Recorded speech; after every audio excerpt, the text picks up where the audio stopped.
bienvenue dans J'aime l'écho, l'émission qui donne la parole aux chefs d'entreprise. Pierre-Emmanuel Martin, bonjour. Bonjour. Merci d'être là, vous êtes le président de Terrelac, vous êtes un producteur d'énergie, d'électricité photovoltaïque.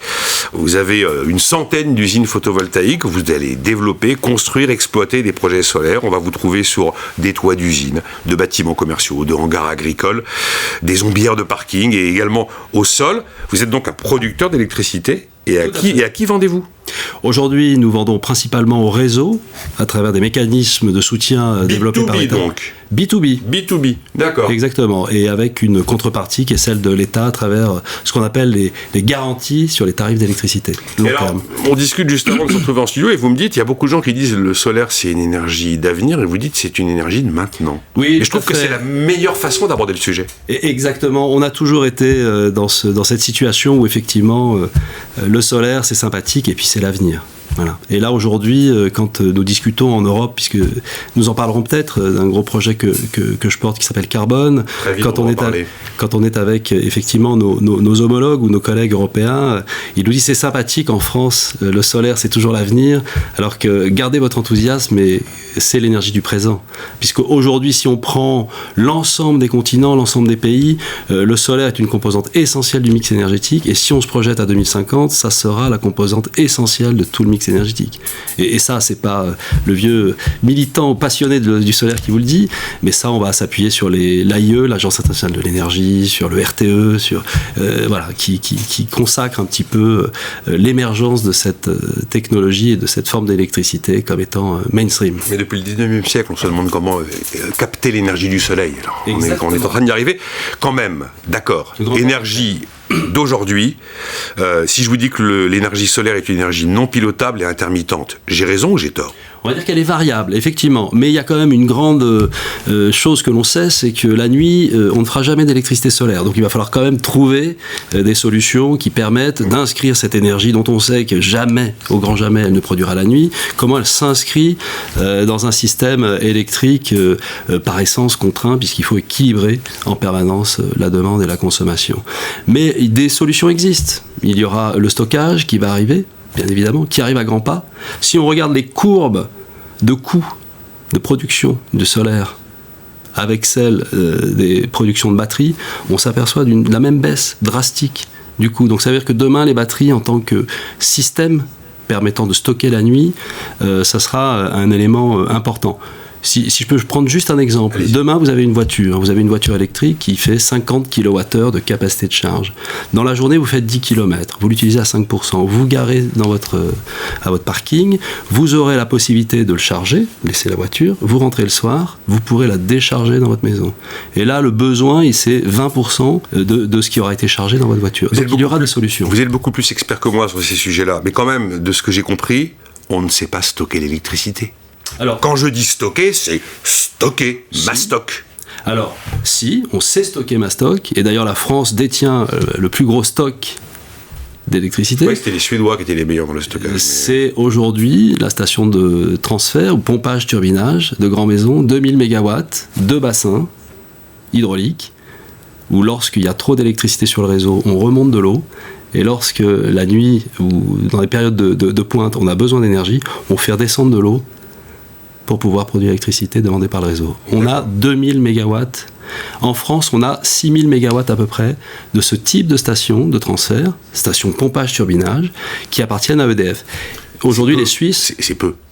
6000 MW comme ça, quand on entend ça, mais c'est peu, 6000 MW. C'est peu, mais c'était adapté à un réseau électrique qui a été fondé par une planification, ou en tout cas par des moyens qui étaient des grosses centrales hydrauliques, grosses centrales thermiques, puis grosses centrales nucléaires. Si demain nous allons vers du décentralisé, peut-être qu'il y aura d'autres moyens de stockage, stations de transfert, hydrogène, nouveaux vecteurs, et batteries lithium-ion, soit mobiles dans les voitures, soit à travers des stockages. En préparant l'interview, la deuxième question que j'écris, et je vous la lis, on ne cesse d'entendre que nous sommes ultra dépendants de la Chine pour les panneaux solaires, c'est un problème. Et puis à la suite de l'interview, je déréalise ce que suppose le projet Carbone.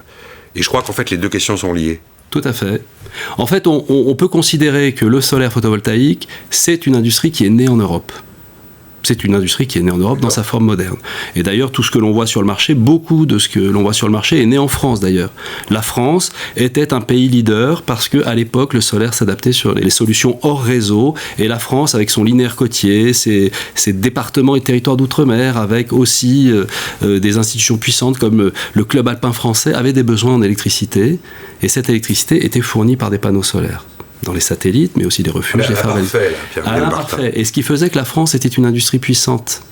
Voilà. Les Chinois sont arrivés avec l'idée de la production de masse, parce qu'à un moment donné, on va faire du solaire non plus dans le décentralisé, le hors-réseau, mais on va le faire sur le réseau. Et là, ils ont divisé par simplement la massification, ils ont divisé par 10, par 15 le coût des produits. D'où Carbone. Et Carbone, c'est prendre simplement le fait que hier nous étions puissants, demain nous devrons l'être. Face aux risques géopolitiques, face aux risques sanitaires que nous avons connus, nous ne pouvons pas être dépendants pour la brique essentielle du futur système électrique. C'est plus la peine de l'argumenter maintenant.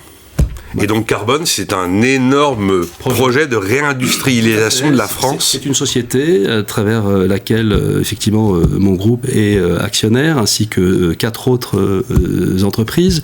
Et là, nous portons un projet de réindustrialisation massive, durable, profond, de gigafactory, qui, en France, permettront de s'affranchir de cette contrainte qui est la dépendance à la Chine de nos panneaux solaires. Vous êtes aidé pour ça ? Oui, tout à fait. Nous sommes aidés, suivis, et c'est un projet qui est monstrueux. Donc là, nous avons 2 banques d'affaires qui s'occupent de nous, Messi Associés et Natexis Banque Industrie.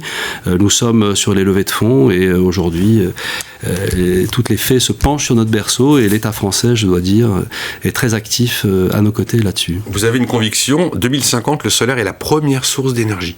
Alors, 2050, le solaire J'entends devant le nucléaire, du coup. Alors, en France, peut-être pas, ça, je veux dire, il y aura débat. Hein. Aujourd'hui, le RTE est très clair. Les autres transports d'électricité, oui. Ce que je veux dire, c'est que la France a sa spécificité, qu'il faut conserver. Le nucléaire est une aventure, quoi qu'on en pense.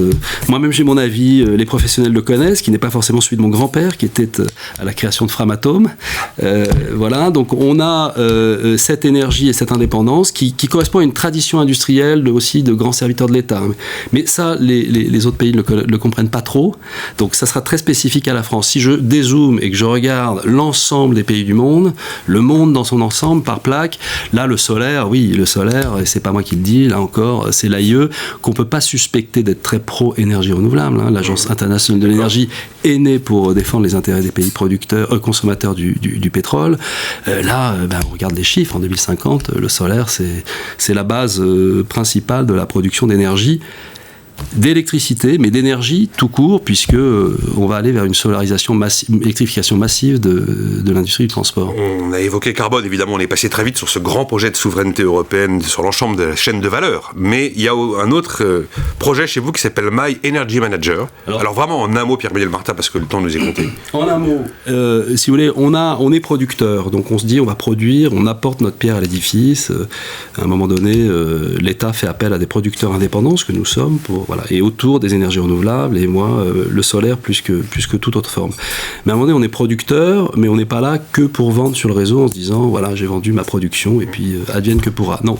Moi, je suis très intéressé à l'équilibre, et donc on va passer du côté du consommateur. Et My Energy Manager, c'est des solutions pertinentes et puissantes pour le client final, le particulier qui, il faut le dire, ne comprend pas grand-chose, hein, confond des kilowattheures avec des kilowatts-crête, ne comprend pas sa facture, ne sait plus à quel sein se vouer, et globalement on lui a mis un compteur Linky, ce qui est bien, un premier pas, mais le compteur Linky est assez pauvre en informations. Donc c'est de l'information. C'est de l'information et surtout des actions qui permettent de réduire sa facture d'énergie de 30%. Je crois que vous tombez à point nommé. Merci Pierre-Emmanuel Martin, donc le président de Terre et Lac.